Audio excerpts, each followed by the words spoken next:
So find your comfortable seat wherever you are, on the chair or on the floor. If you're in the chair, place your feet comfortably on the floor, finding the contact with the surface underneath you. And if you are on the floor or in your meditation pillow, find the connection of your body part that touches the surface underneath you. And then place your hands on your knees with your palms facing down to bring calmness to your nervous system. And you can close your eyes or just soften your gaze. Find what feels more comfortable for you. And just allow yourself to arrive into this moment by observing your breath without any need to direct or correct it. Start bringing attention to your skin, the largest organ of your body that contains your body, protects your body.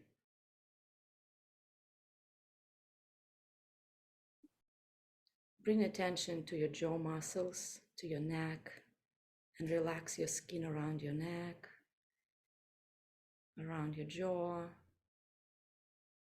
in your temples area, between your eyebrows.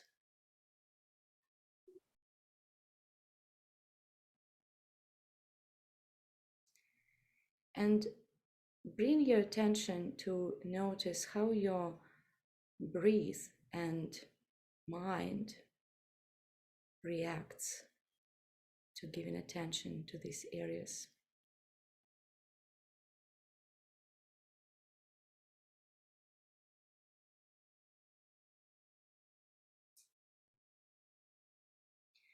Now, let's zoom out and look at our skin as a whole, covering our body. And let's a little bit use our imagination and dive into the deeper layer of the skin. See if you can sense your small capillaries, your nerves.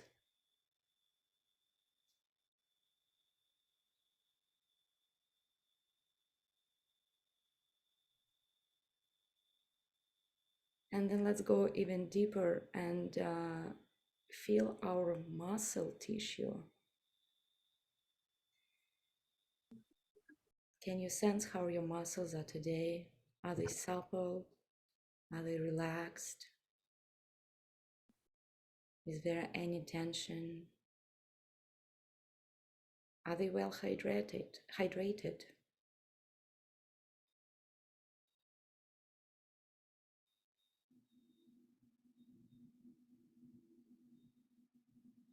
And then let's bring our attention to the larger circulatory system. Just be imaginative here. It's something we cannot touch directly, we cannot see directly, but with bringing awareness inward, it can be sensed. So see how your circulatory system is today. Are there any areas in your body where you feel coldness or perhaps more heat? And just acknowledge it without no judging, evaluation.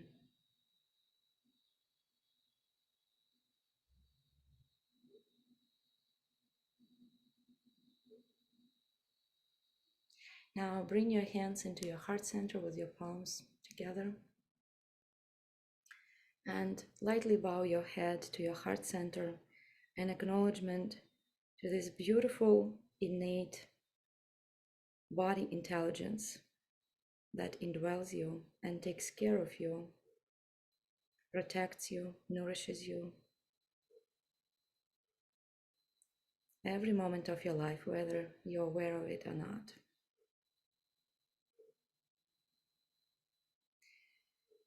And when you're ready, gently open your eyes and Welcome.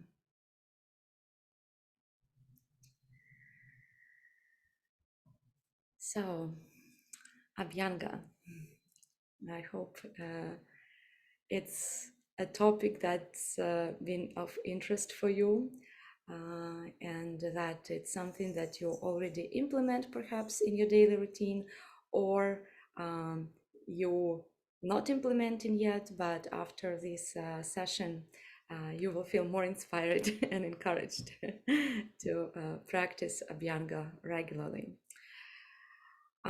So I have prepared some slides, and I'm happy to share them with you. But if it's something distracting, you always can opt to change the view of the speaker in the upper corner of your screen. There was a button view, and yeah, you can experiment with it and let me know if you need help. I just, for some people, slides can be somewhat distracting. Um, yeah, so give me just a second. Okay.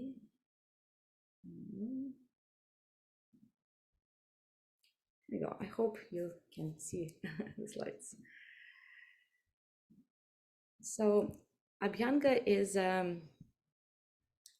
practice that comes from the ancient tradition of Ayurveda.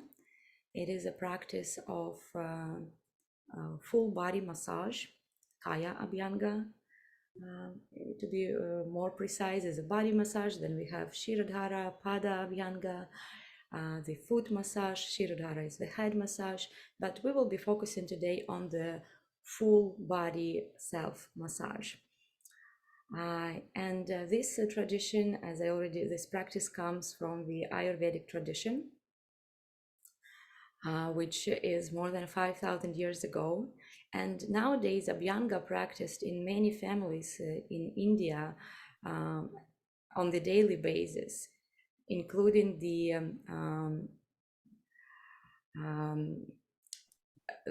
newborns getting Abhyanga on the 7th day of birth. Mothers, brides also are given Abhyanga as a family ritual. And there is a reason for that, which we will look in depth just in a few moments. But at first, I would like to focus on Ayurveda. What is Ayurveda? Because just like as yoga 100 years ago, today Ayurveda gains its growth and popularity all around the world, and yet there is some misinterpretation, perhaps confusion or misunderstanding of the concept of Ayurveda. And this is particularly due to the fact that one hears the word Ayurveda for very first time, they would wonder, what is that? And most often the answer is, well, Ayurveda is an alternative medicine that comes from ancient India. Well, this is true, but this is just a partial, very partial view of the essence of Ayurveda, and that's where confusion is created. Because for the our understanding of the medicine for the past several centuries has been transformed drastically. And if before we were going to for medical advice to live our life healthy and happy, I mean our ancestors, nowadays we go for the medical advice only when we really need it, when something already happened, when disease already manifested, and when we have an almost emergency or immediate help. So however, we also nowadays we see we have a compartmentalized approach to our health, right? When disease manifests in one or other part of our body system, we direct our treatment towards that part, treating it if it just exists autonomously, if it's in isolation from the whole. But let's be honest, we know that our body, our mind is a whole ecosystem, and every ripple in one side of ecosystem sends ripples to the rest. Every ripple in the mind creates ripple in the body. Every ripple in the body creates ripple in the mind. Um, and even interesting thing that the origins of the disease we see in, like, if it's, let's say, some heart issues, we see it in the cardiovascular right system, but the origin can come from digestion, from, of course, from stress, and from our lifestyle in general, what decisions we make in life, and so on. However, that narrow view that we often adopt um, leads to the um, very abstracted or very limited understanding of the cause of the disease, and doesn't provide for the wholesome healing. And this is where our ancient healing science come into help, such as Ayurveda, Chinese medicine, and so on, because they see body as a whole, as um, they interpret the human existence on the three planes, which are physical, mental, and causal, out of which mind and body are subject to the diseases or imbalances, potentially. Uh, However, our causal body is our essence, our soul. It is untouched by the disease. Yes, it can be disconnected with a higher consciousness, but in the sense of the physical diseases, it is not prone to them. So it cannot get sick. As I already mentioned, Ayurvedic approach to health is wholesome. And if we look at the word Ayurveda from Sanskrit, in Sanskrit language, every word has its meaning. Words don't just name things. They have a very deep, profound meaning. So if we take word Ayurveda, it has two parts, Ayur and Veda. Veda is knowledge, philosophy, or system of knowledge, and Ayur means life, but it derives from the root Ayuhu, which means this time period from birth to death. So birth, life, and death. So Ayurveda is a philosophical system about life, how to enter this life in the healthy way, how to live this life in health and harmony, and how to prepare ourselves for the departure when our time comes. And as I mentioned, Ayurveda originated in ancient India. And again, sometimes there might be some biases, prejudice that, oh, well, if it comes from India, we live in the Western world, we have different lifestyle, live different diet, but Ayurveda is a universal science, and we'll see later why, because it describes principles that are govern all physical and physiological processes in the entire universe, both on micro level as well as macro level. And all Vedic system, the Vedic system describes the manifestation of life into this world through the Sankhya philosophy, which explains the manifestation of five elements, which we can sense and experience with our sense organs. And these five elements are known as air, ether or space, fire, water, and earth. And in one or um, like one or a combination of several elements, and usually what we see, it's a combination of several elements. These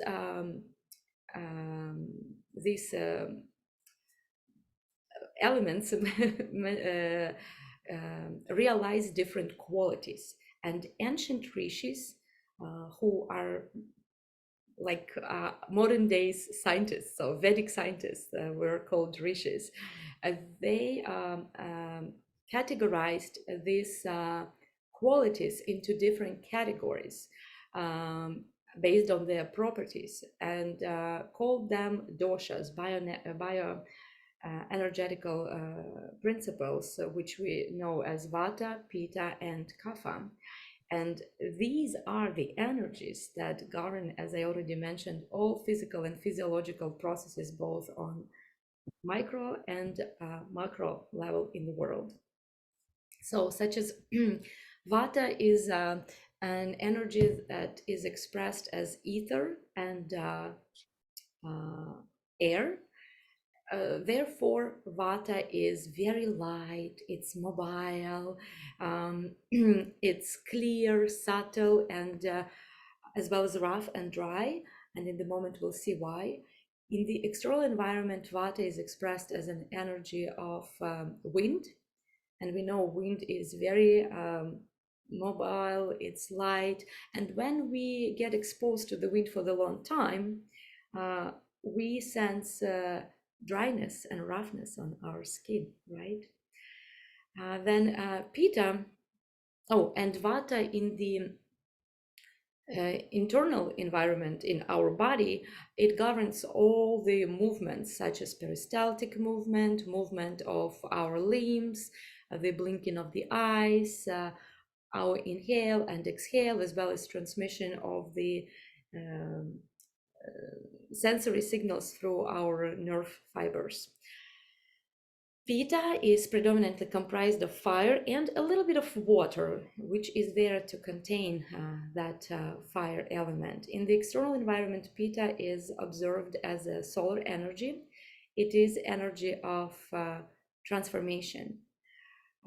We can see the transformation of solar energy on our skin as a vitamin D being as a 10, right?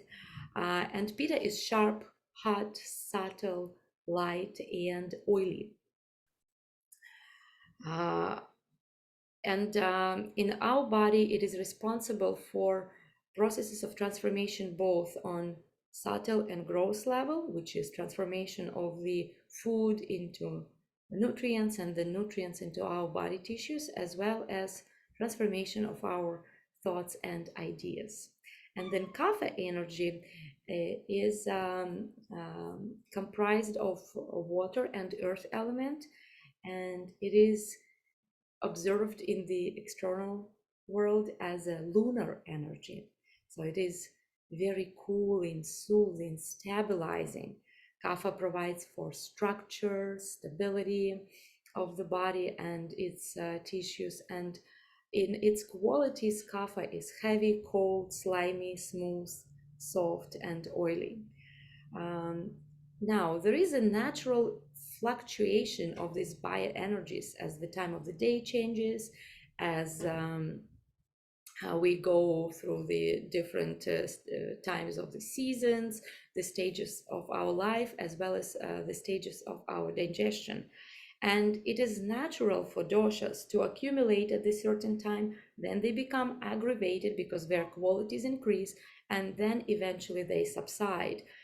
This is what the natural biorhythms are, and we cannot intervene with them, we cannot change them, we cannot control this natural rhythm. But what we can do, we can understand and follow them to attain, sustain, and maintain our health, balance, and harmony. And actually, from Sanskrit word dosha means that can get out of balance easily. But on their own, doshas can create any problems, as they are bioenergies that actually govern, right, regulate um, this life and support this life. But non-only we engage in various activities that can lead to doshic imbalance, and it can be something simple like not eating on time or overeating, over exercising, not going to bed when it's time to go to rest, not waking up on time, or overindulging in the sleep or any other activity. So when we are not attuned to these natural rhythms, which are biological clock that is built in all living beings, such we know that seeds sprout exactly at the time when it's time to sprout. They don't need any clock on the wall or in the garden. And it's, hey, little buddy, it's time to sprout. And they go, no. Uh, they know exactly when the time because they're attuned to that biological rhythm. Same with the I know, animals who are going to hibernation, right? They know exactly when it's time to go and rest for the winter time. Same with the chickens in my garden. They know in my backyard. They know exactly when it's time to go and roost in their coop. I don't need to rush them. Right now, when the sun goes down, they go into the coop. In the morning, when the sun comes up, they're ready to go out. So these biorhythms are scheduled by nature. And if we are attuned to them, then we live in harmony with this cosmic intelligence that governs everything in the world.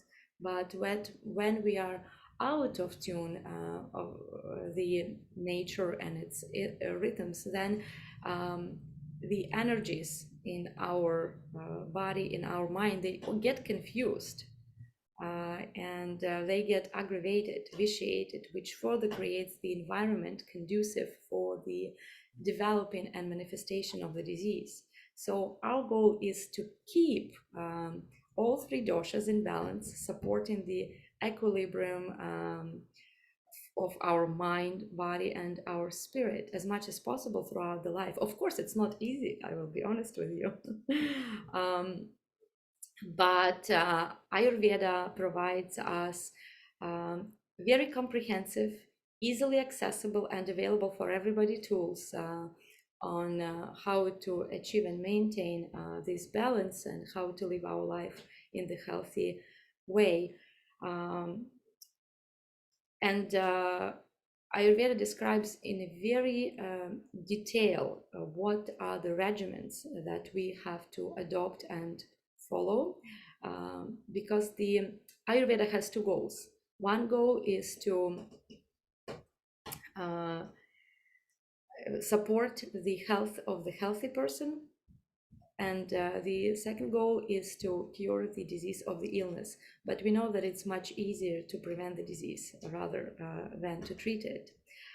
So the ancient rishis were emphasizing the importance of daily regimens, sleep, and personal conduct. These are so daily regimen, sleep, and personal conduct. They are the fundamental three pillars of life, according to Ayurveda. And today we will focus on one of them, which is known as Abhyanga oil massage. Please give me a second.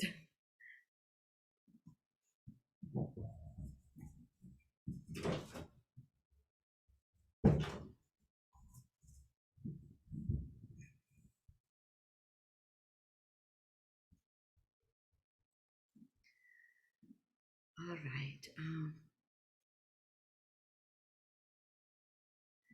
So,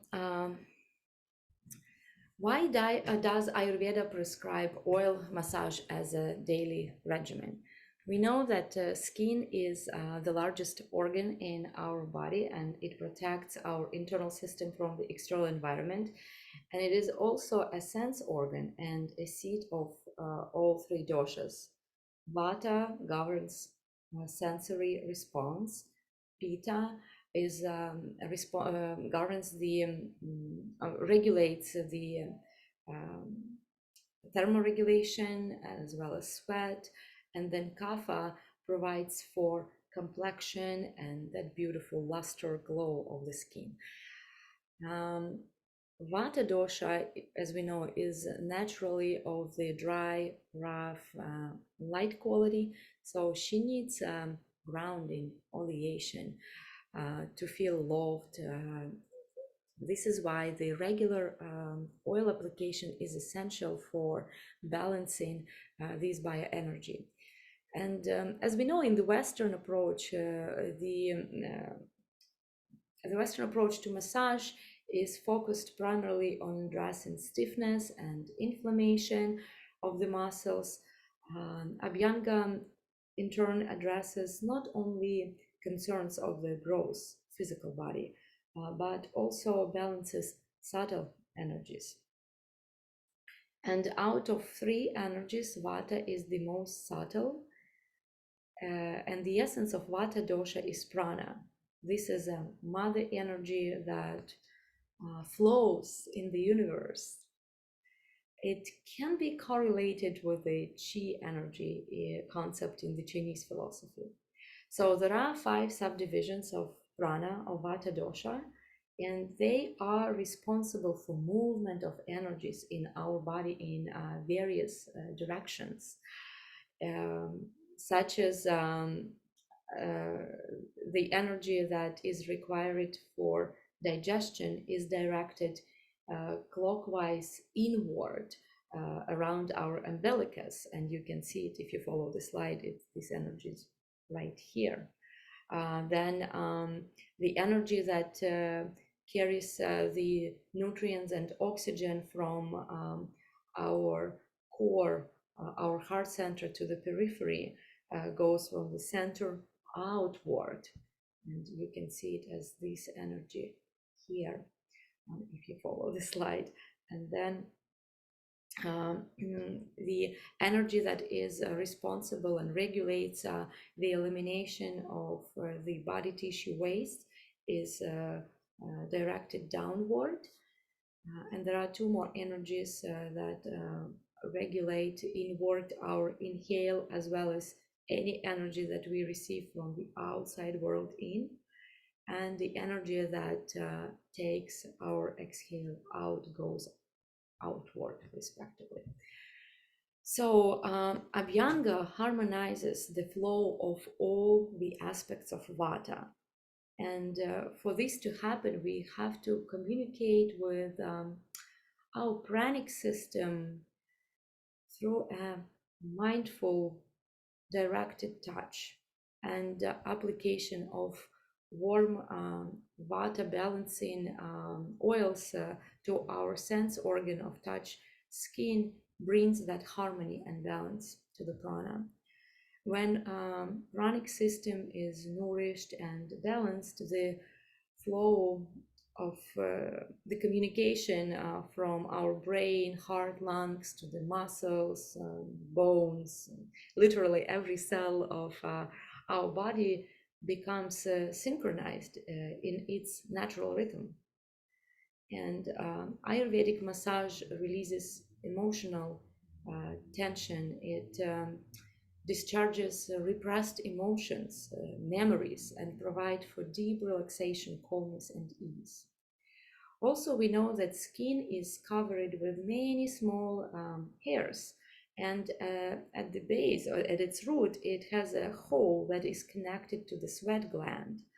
Sweat is a byproduct of the fat tissue, and it also helps to remove the impurities from the plasma.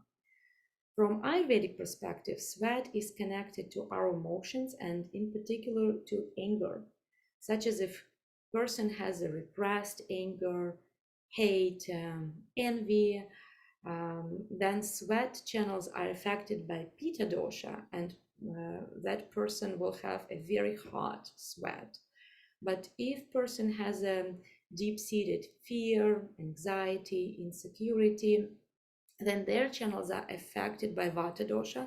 They become constricted, and then there is either very minimum sweat, or sweat is cool, or there is no sweat at all, and then skin becomes very dry. And in both cases of whether it's aggravation due to it's imbalance due to Pitta or Vata aggravation, it will cause eventually dryness, because that heat of Pitta, it will dry out the moist. So daily application of oil regulates the sweat. It releases anger, fear, and anxiety. And with adopting this very simple, as you will see shortly, and beautiful ritual of self-care, people notice how they become more peaceful, graceful, optimistic, more trusting, and they feel like they are able to go with ups and downs of life with more ease.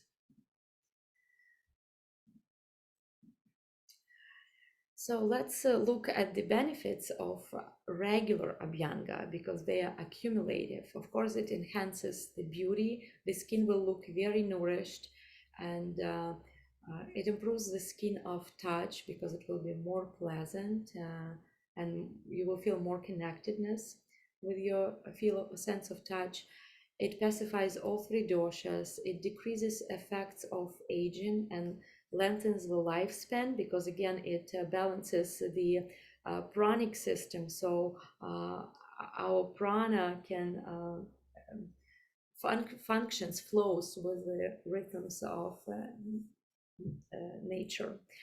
It counteracts fatigue because it brings relaxation to the muscles. It stimulates internal organs of the body and enhances circulation through this quite gentle touch. It improves eyesight, especially when we massage our feet, because with massaging our feet, prana is directed upward. Also, our eyes are organ of is a sense organ, while our feet is action organ. And from Ayurvedic perspective, eyes sense organ is connected with the action organ feet. So when we give our care to the feet, we also taking care of our eyes and our vision. Also, Abhyanga strengthens the body. It increases stamina and tones muscles.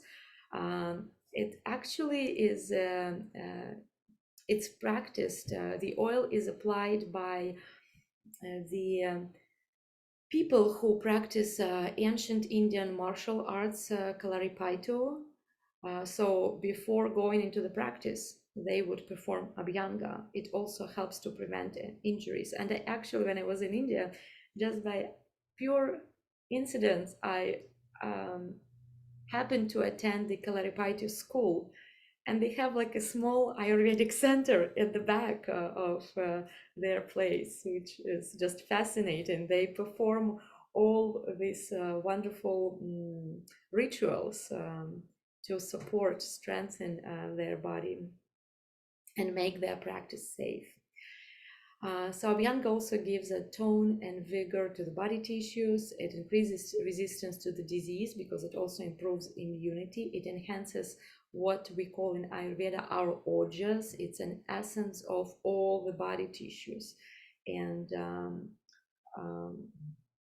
that's a very broad concept that in Ayurveda that can be correlated with immune system in the modern medicine, but it's much deeper. Also, the body massage calms mind. It as well supports sleep because it brings that relaxation and pacifies Vata and Pitta dosha, preparing us for the rest time. So how we choose and prepare oils? Um, Remember that different stages of the day, as well as the seasons of the year, are governed from different doshas, such as late fall and winter season are governed by Vata dosha, at least in our hemisphere where we live, in the North Hemisphere. So Vata needs grounding, nourishment, um, warmth.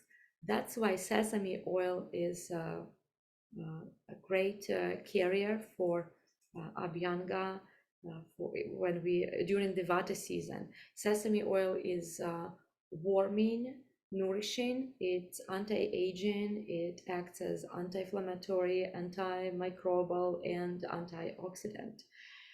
Um, Choose a pure cold pressed oil, so if it's of good quality. And then you also can experiment if you would like to with essential oils. And again, for Vata, essential oils have to be something grounding of heavier quality. So cedar, clove, geranium, frankincense, and basil are good options for that.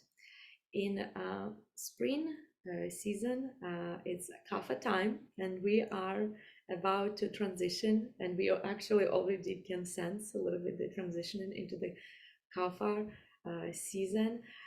So remember its qualities: it's slimy, it's cold, it's heavy. So we have to counteract kapha.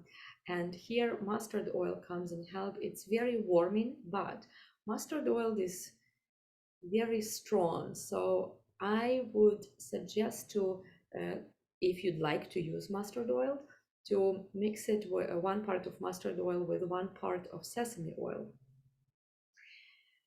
Mustard oil is anti-toxic. It counteracts skin itchiness and fungal infection. And as I already mentioned, it brings that warmth to the body. And if you'd like to add some essential oils, again, you want to warming and stimulating oils, because kapha is dull. It needs a little bit of stimulation to keep going. So juniper, clove, cinnamon, eucalyptus, and camphor are good options. And then summer season is pita time. So you can imagine it's very hot. And here we can use coconut oil, as it's known for its cooling properties. It reduces heat and rashes. And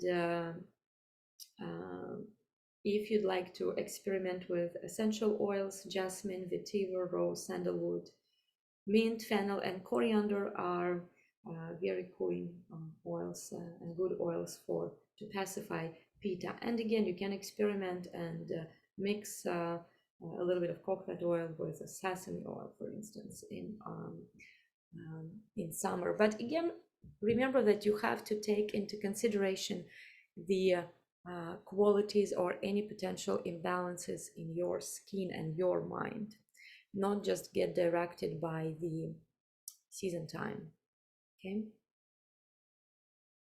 Also, just for your information, here I've been talking about plain oils, but if you ever use medicated oils or herbal Ayurvedic oils, you will see a word Thailam. That means like Thailam. That means Mahanarayana Thailam or Dhanvantaram Thailam, Kshurabella Thailam. That means that in the base of that formulation is sesame oil. However, if it's coconut oil in the base, then that oil would have carom in it, because carom means coconut. It would be like a ladi carom, for instance. Now let's prepare our space for Abhyanga. Abhyanga traditionally is performed in the morning on the empty stomach in the calm, warm room. You want to have a very peaceful environment. If it feels comfortable for you, you can say a prayer or chant a mantra or any sloka, just something that brings you calmness and groundness.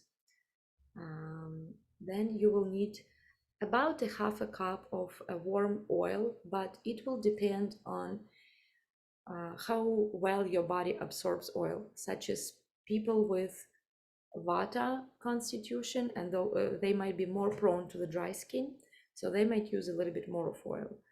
But those of kapha skin, with skin of kapha type, their skin is already moist, so there might be less oil needed for absorption. Just experiment. You will need a vessel where you will put the oil, and I will discuss that in a few moments. You will need 2 towels, and those one will be on the floor for you, not so that you won't slip, and to protect your floor. And the other one will be for you to towel dry yourself after the shower. But just keep in mind, these should be towels that you will have to say goodbye eventually because they will absorb the oil even with washing, and they will get destroyed over the time period.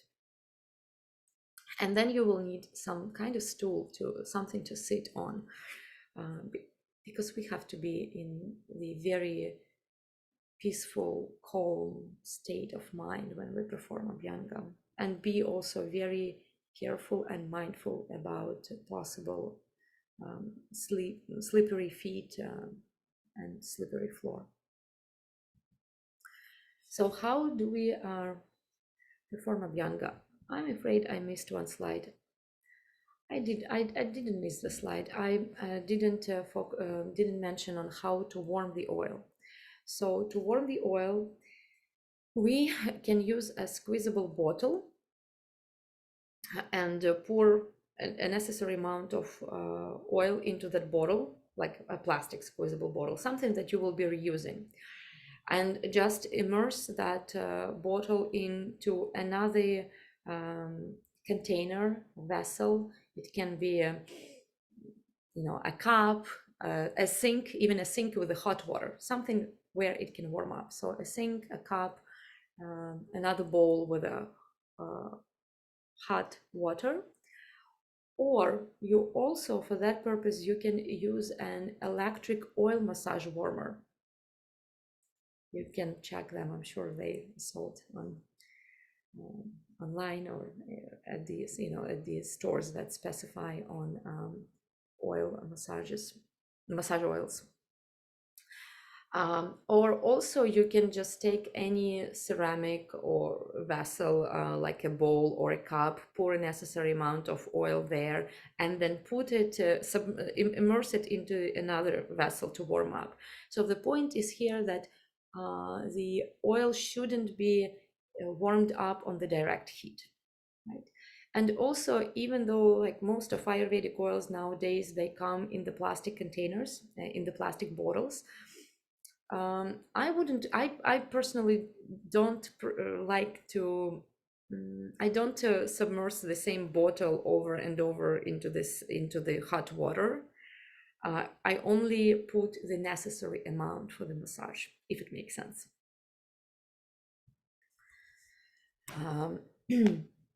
All right. So how do we perform massage? We start with a head. We dip our fingertips into the oil, and we put oil directly, massage oil directly onto our scalp, not just the hair. We don't want to oil just on the hair. We want to oil directly onto the scalp. And with the circular movements, we go all the way around the scalp very thoroughly. Then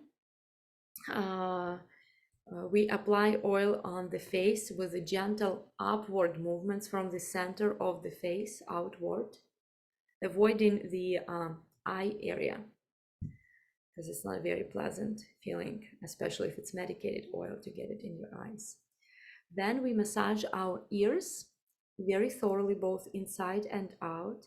And ears are the seat, one of the primarily seats of the Vata dosha. So it's very pleasant, actually, feeling to massage ears. It also pacifies and improves our senses, and it is very good if you have any stiffness in the neck or jaw. It brings relaxation. And prevents earache, deafness, tinnitus. Yeah. So on your neck, use the upward strokes with your hands gently cupped around your neck. And use cupping of your hands to apply oil on your shoulders as well. And use the same cupping movement on your chest. And then spend some time with your heart chakra. Use your intuition when you massage your heart center. Just find what feels good for you, what helps you to reconnect with yourself. And if you feel any emotions, let them release. It can be laughing, it can be crying, it can be silence. Just let it happen. Then you proceed to your abdomen, and when oiling your abdomen area, use several clockwise strokes in the circular movement while breathing deeply, letting your belly completely expand with every inhale and then collapse with every exhale. Reach to your upper back and your lower back as much as you can without straining yourself. Of course, just be careful. If there are areas you can't reach, that's okay. Just be careful. And then proceeding to your limbs, you go with the long downward strokes on your arms as well as your legs, downward, um, along with the direction of the hair growth. That will be pacifying for Vata, because if we do the strokes upward, that will be aggravating for Vata. Remember, Vata wants to be loved and taken care of in a very gentle and mindful way. Olga, I have a question about that. Yes, please, Bella. Yeah. I do I do remember hearing this, and it's the total opposite of massage, because we're always moving towards the heart. And that's Western thinking. So how do you, what do you do? And yeah, I will thank you for the question. It's a very good question and very important. So actually, when you experience Abhyanga performed on you, not self-Abhyanga, but performed on you, there will be two therapists. And what's interesting thing, they will do start your giving you massage, starting with your arms and your legs, and then eventually move into your center, to your abdomen. But still, they will follow the direction of the Vata dosha, downward.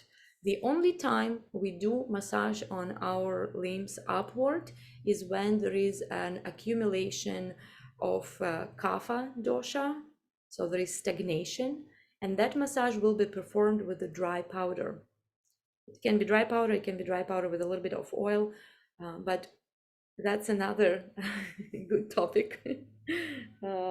Yeah, so Bella, I don't know if I answer your question. We want to keep Vata warm, happy, calm. So, and that is possible only when we take care of Vata going downward. Because just think like if you pet an animal against the hair growth, they don't like that. No, same with us, actually. But when it's to the, along the direction of the hair growth, it's much more pleasant feeling. And actually that stimulation, as you mentioned, from the peripheries to the center, it will be brought. It will be brought when the massage is performed on you by two therapists. But again, as I already mentioned, the point here is to balance and harmonize our pranic system. Yeah. So it's just a different way to look at it. Yes. It's a different perspective. Yes. And along those lines, in our 200-hour, I asked this question of Sadie. She wasn't quite sure.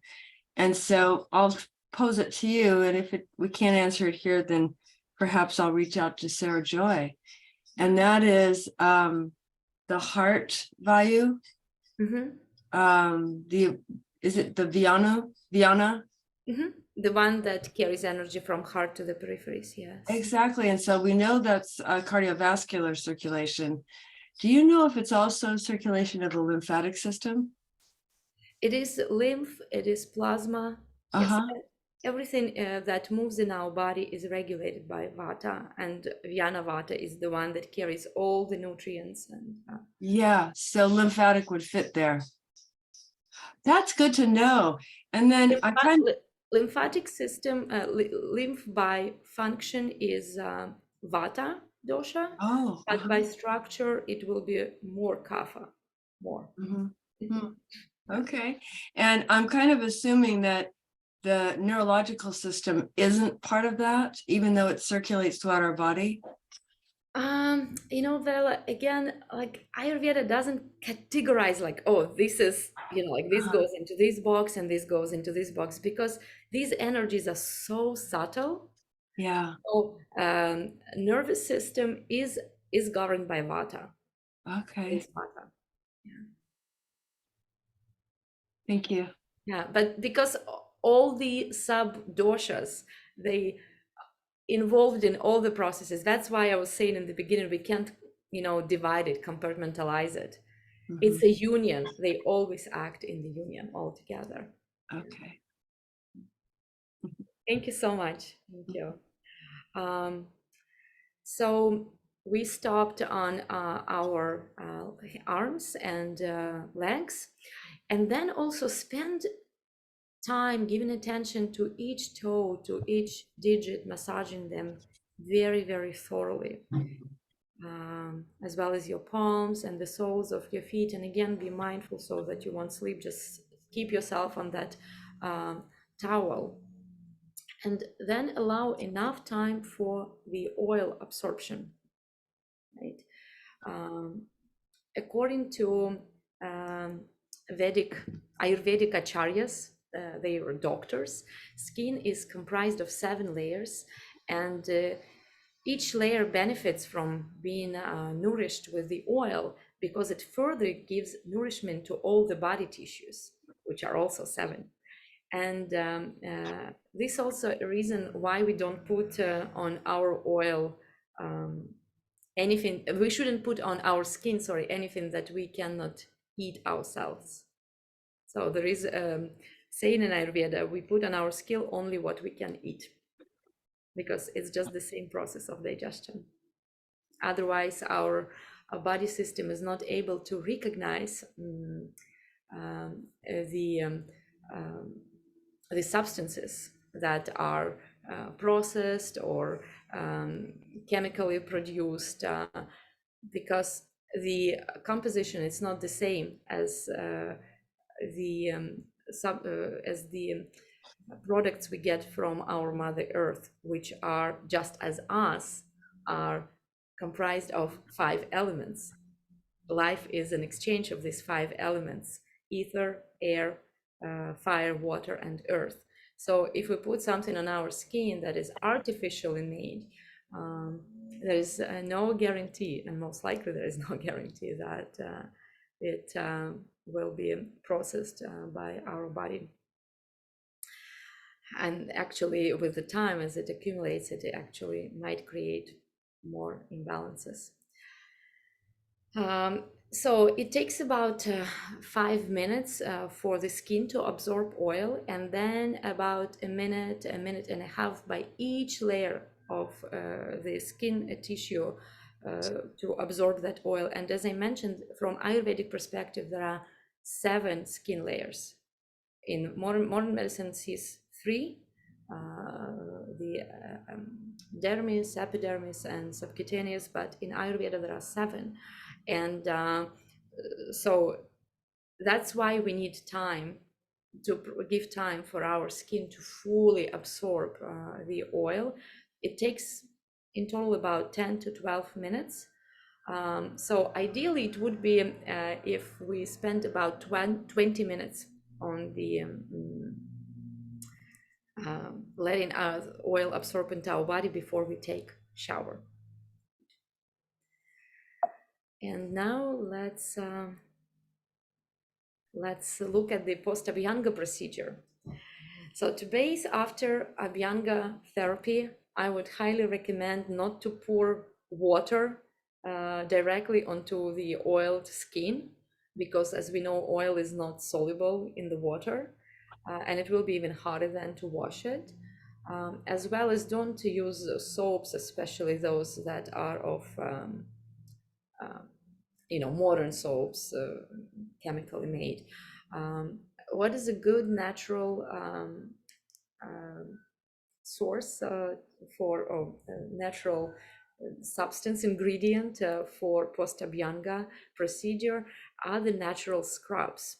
And they are, I think, easily available or easily, they can be easily made at your home. So we can use chickpea, green gram, or red lentil powder. And here on the pic, I intentionally put the picture of the green gram powder, moondal.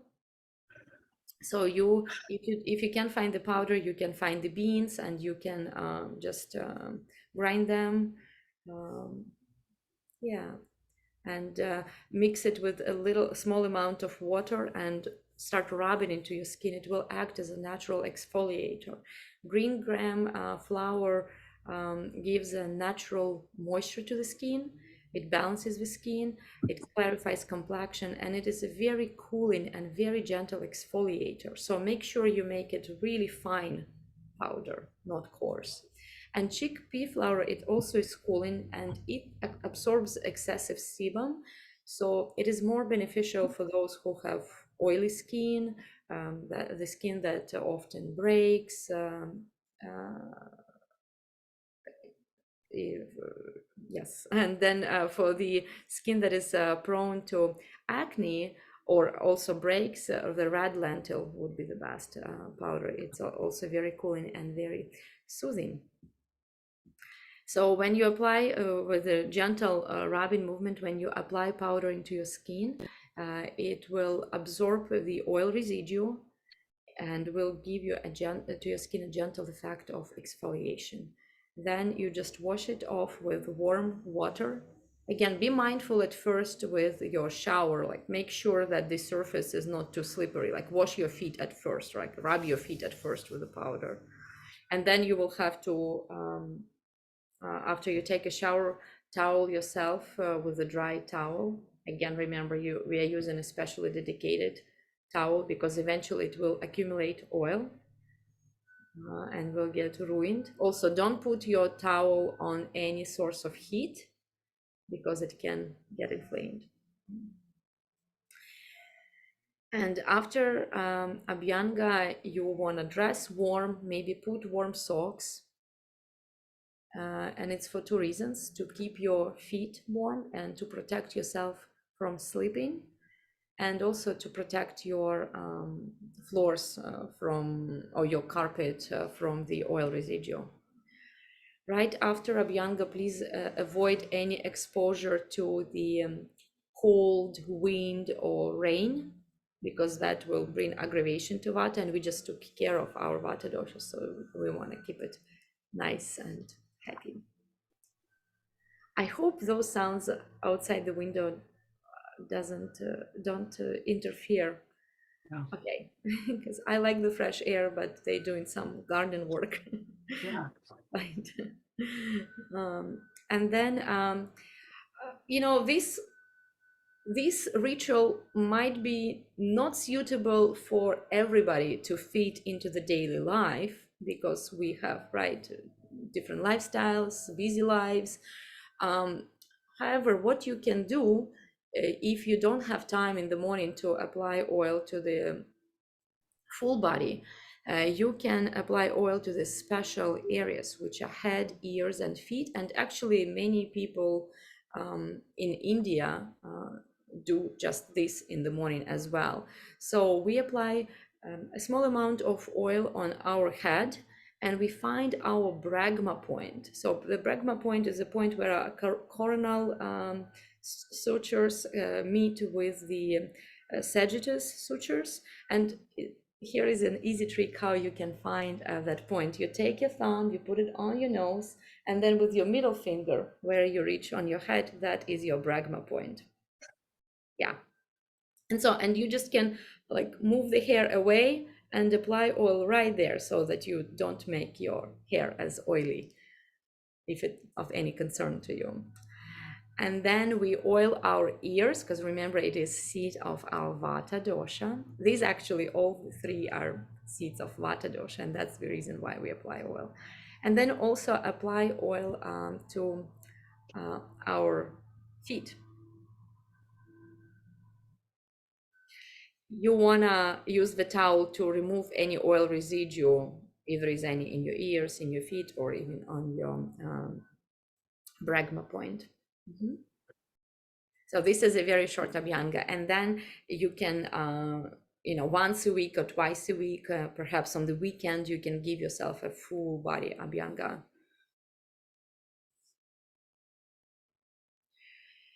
Now, there are some contraindications for Abhyanga, and there is a reason why, because they will lead to the aggravation of our doshas, and that's something we don't want to happen. And these contraindications, and I have word contraindications 2 times, all right? They are infected or broken skin, because the oiliness will increase pitta and create even more infection, inflammation in that area. Then indigestion and diarrhea.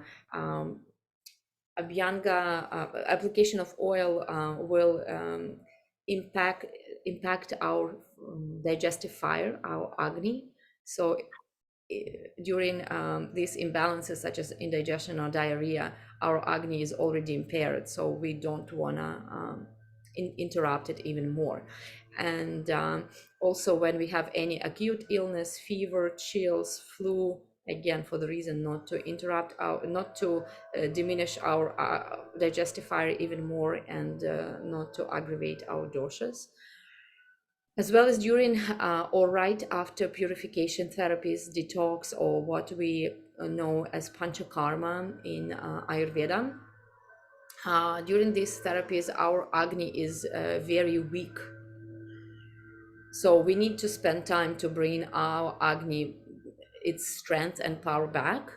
And only then we can return back to the Abhyanga therapy. But don't worry, because Panchakarma therapies are led by Ayurvedic doctors, so they give you those instructions, of course. However, Abhyanga is a part of the preparatory therapies, Purva Karma, which prepare our body for Panchakarma, because body needs nourishment and strength before we go into Panchakarma. Also, we don't perform Abhyanga during menstrual cycle. Again, because we wanted that movement of Vata, Apana Vata downward, and we don't want to interfere with it, as well as first trimester of the pregnancy and right before or after meal, just to let our digestive fire to do it work as it should. So usually if you had a meal, you have to wait 2 hours before performing Abhyanga, but as I mentioned, it's better to do it on the empty stomach. And also, if you feel some disruptions with your sleep, like insomnia, deprived sleep, perhaps disturbing dreams, apply a little bit of warm oil, massage your feet with warm oil before going to bed. Then remove any, with a towel, wipe any oil residue and put warm socks on, again, for the reason to safely walk on the floor, to protect your floor, and sleep with those socks on, because, to avoid the oil residue on your linens of your bed.